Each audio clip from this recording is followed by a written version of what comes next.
Bismillahirrahmanirrahim. Assalamualaikum warahmatullahi wabarakatuh. Hari ini saya nak bagi sedikit ringkas tentang sifat qanaah, iaitu sifat bersyukur dan merasa cukup apa yang kita dapat dan kita redha menerima ketentuan Allah. Sifat ini perlu dimiliki oleh semua orang Muslim, tak kisahlah dia kaya ke miskin ke. Rasulullah SAW bersabda, "Qad aflaha man aslama wa ruziqa kafafan wa qana'u bima ata."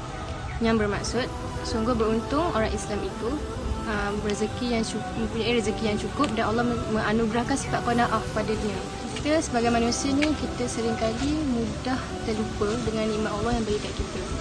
Sebab secara umumnya manusia ini mudah lupa. Manusia nasihat itu maksud lupa. Kita selalu rasa tak puas hati apa yang kita dapat, betul tak? Macam, kenapa aku dapat ni, kenapa aku dapat ni.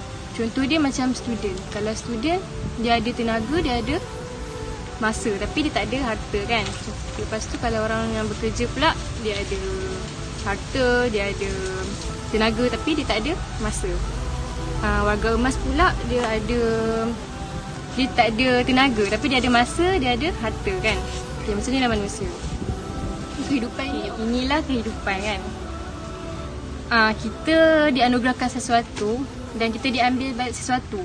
Contohnya, pernah tak korang yang macam, kenapa aku dapat ni, kenapa aku dapat ni, dia tak puas hati dengan ni. Macam, aku naklah kehidupan macam dia. Sebaliknya, orang lain pun nak kehidupan macam kita. Inilah sebab kita tak ada sifat qanaah kan. Tak rasa bersyukur dan dia tak redha apa yang dia dapat. Kat sini saya nak ambil satu point tentang student lah kan selalu. Dia selalu macam iri hati tengok orang lain. Contohnya Rizal lah kan. Dia buat ni macam-macam, tapi dia dapat tak macam yang dia nak. Macam sebab Allah bagi yang tu dekat dia. Sini saya ada satu kisah. Kisah dia macam ni, saya ringkaskan. Nabi Muhammad, Rasulullah, dia duduk bersama para sahabat kan. Lepas tu dia cakap, ada seorang lalu dia cakap, inilah ahli syurga. Lepas tu esok tu dia datang lagi, Rasul cakap lagi, inilah ahli syurga. Lepas tu hari ketiga dia cakap lagi, Rasulullah cakap lagi. Lepas tu seorang sahabat ni dia macam tak puas hati. Dia macam, kenapa Rasulullah cakap macam tu kan. Lepas tu dia macam dia tanya dekat orang tu. Dia kata, boleh tak saya nak duduk rumah awak selama 3 hari. Lepas tu orang tu cakap lah, okey jomlah kan. Lepas tu dia masih tengok, dia bangun malam, dia tak nampak pun orang tu bangun malam ke, tahajud ke. Lepas tu dia macam, dia buat apa kan. Lepas tu tak apalah, dia tanya orang tu, apa amalan yang buatkan awak disebut-sebut oleh Nabi. Lepas tu dia macam cakap, saya tak buat apa pun, tapi saya lah, hati saya ni tak pernah ada rasa iri hati dekat orang, dekat Muslim. Apa yang Allah beri kat dia, saya tak pernah rasa macam saya jealous lah macam tu. Lepas tu sahabat tu dia macam kata, inilah amalan yang tak mampu kita buat. Macam, sebab ini amalan yang sangat macam tak boleh kita nak buat kan. Sebab kita selalu rasa iri hati dengan orang, betul tak? Kadang-kadang kita ni terlupa. Sebab manusia ni dia terfokus kepada problem, stres kan. Sebab macam, contoh sebab hasad dan kini dia boleh jadi stres tau. Hingga dia terlupa nikmat Allah yang Allah bagi banyak sangat kat dia.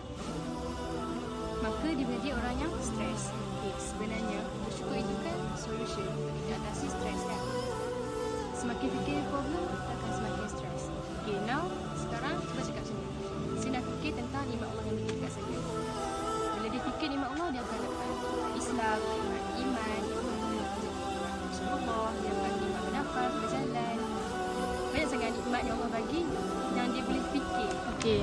Sekarang ni saya nak bagi contoh qanaah. Contoh qanaah ini, dia bersyukur dan lapang dada. Pentingnya lapang dada ini supaya kita boleh tenang hadapi apa yang Allah bagi dekat kita. Sebab kalau tak adanya cara husnudar ini, kita akan susah untuk terima ketentuan yang Allah bagi dekat kita.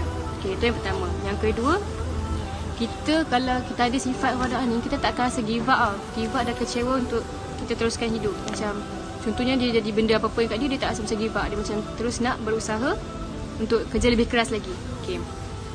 Lepas tu cara nak dapat sifat qanaah ini, yang pertama kita kenalah kuatkan keimanan kita kepada Allah.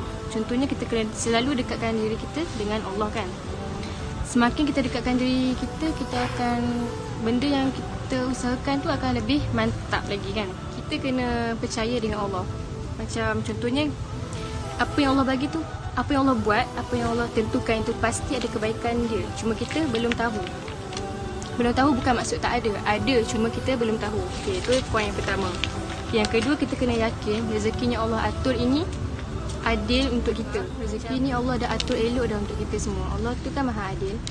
Okay, tips sederhana pertama, rezeki kita ni Allah yang urus.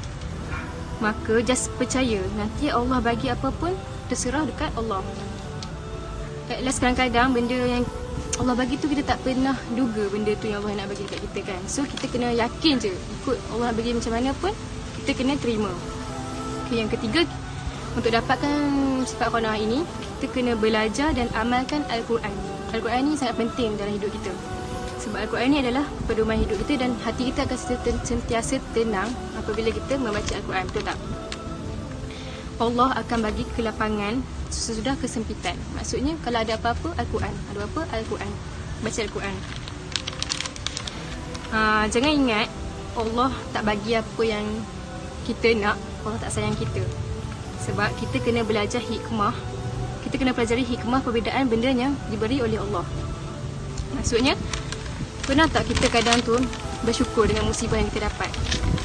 Macam contohnya beberapa tahun lalu, kita macam, oh Allah nak bagi macam ni ke kat aku? Macam patutlah Allah bagi musibah dekat aku macam ni. Sebab sekarang ni Allah nak bagi benda tu dekat aku. Sebab sekarang kita dah tahu hikmah dia kan. Sebab kita dah tahu hikmah dia, so kita bersyukur dengan apa yang Allah bagi.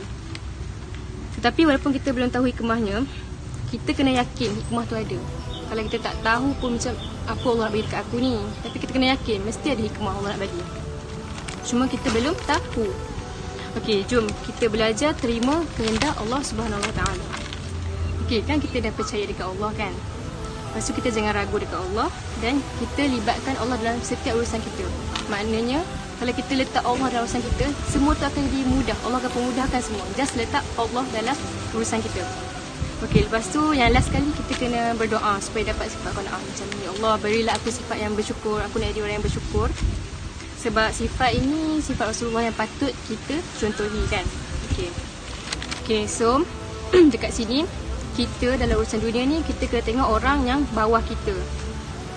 Tapi di sebaliknya bila urusan akhirat kita tengok orang yang di atas kita kan. Okey. Sebenarnya satu ayat ni bukanlah kekayaan itu adalah kita jadi kehidupan kita mewah. Sebaliknya kekayaan yang hakiki adalah dengan merasa cukup dalam hati kita. Okay, kan Allah pernah cakap kan, la in syakartum la azidanakum. Kalau kamu bersyukur, aku akan tambah lagi kat kamu. Okay, so kat sini marilah sama-sama kita melahirkan sifat syukur dalam hati kita. Dan kita akan rasa cukup dengan apa yang Allah bagi kat kita. Sebab Allah janji Allah akan lipat gandakan pada orang yang bersyukur ni. Okay, sekian. Situ je tazkirah saya. Yang baik datang dari Allah dan yang buruk tu datang daripada saya sendiri. Terima kasih. Bye.